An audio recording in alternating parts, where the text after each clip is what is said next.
Hej, jag heter Patrik Skyllström. Jag är bibliotekarie här på Stockholms stadsbibliotek.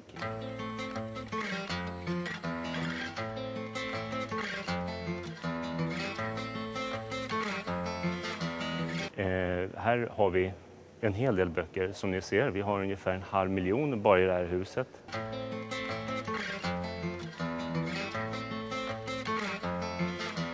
För några månader sedan så upptäckte vi något konstigt. Först i en bok, men sen i allt fler böcker i en sal som är en liten bit härifrån.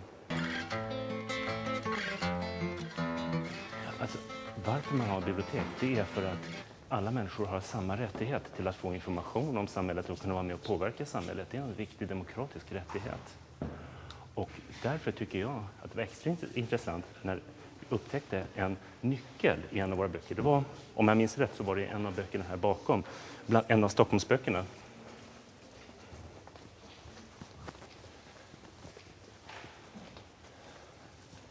Och här har vi hyllan med Stockholms litteratur. Och i en av böckerna hittade vi boken var ihålig, det var en låtsasbok, det var en låtsastitel också. Och inuti den boken, när vi öppnade boken, så hittade vi en nyckel som hängde på en liten krok inuti boken. Det var som ett litet konstverk. Och den här konstnären kallar sig för Adams. Han rör sig mest i Stockholm, i tunnelbanan och på andra offentliga rum i Stockholm. Och den här gången så hade han gömt nycklar i böcker. Och de här nycklarna går till olika platser, gamla skyddsrum, olika ställen som finns i Stockholms område. Det kunde vara under en bro. Och hans tanke var att människor som behövde, hemlösa eller andra, som behövde en plats att sova en natt, kunde ta den här nyckeln och sen sova 1 eller 2 nätter på det här stället och sen lämna tillbaka nyckeln på hyllan igen. Och jag vet inte hur många som har använt det, men jag tycker det är ett jätteintressant konstprojekt. När vi upptäckte de här nycklarna först från början så blev det flera starka reaktioner från mina kollegor. Några tyckte att det här måste vi anmäla, det här är fel, så här ska vi absolut inte ha, utan det ska ju bara vara normala böcker i biblioteket. Men jag och några tillsammans med mig tyckte att det här var en jätteintressant idé, för det sätter ju fingret på viktiga frågor. Vem är det som egentligen tar hand om de hemlösa? Vem är det egentligen som tar ansvar för de hemlösa? Och om det här är konst så tycker jag det är politisk konst som är verkligen högoktanig och väldigt viktig politisk konst.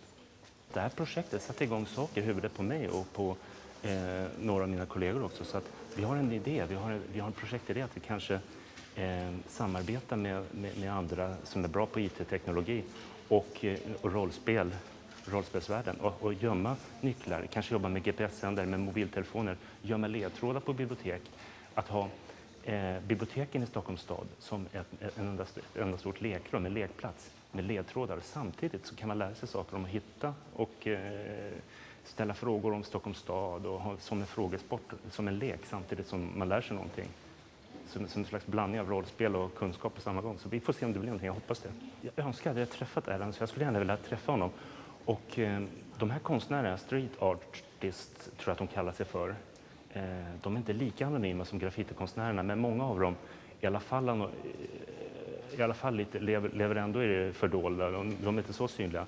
Och jag har inte träffat honom. Jag skulle gärna träffa honom. Jag skulle gärna vilja ha en diskussion om det offentliga rummet. Vem som har rätt till det offentliga rummet. Ska allting säljas eller är det så att vi ska ha gemensamma ytor som hela samhället delar på?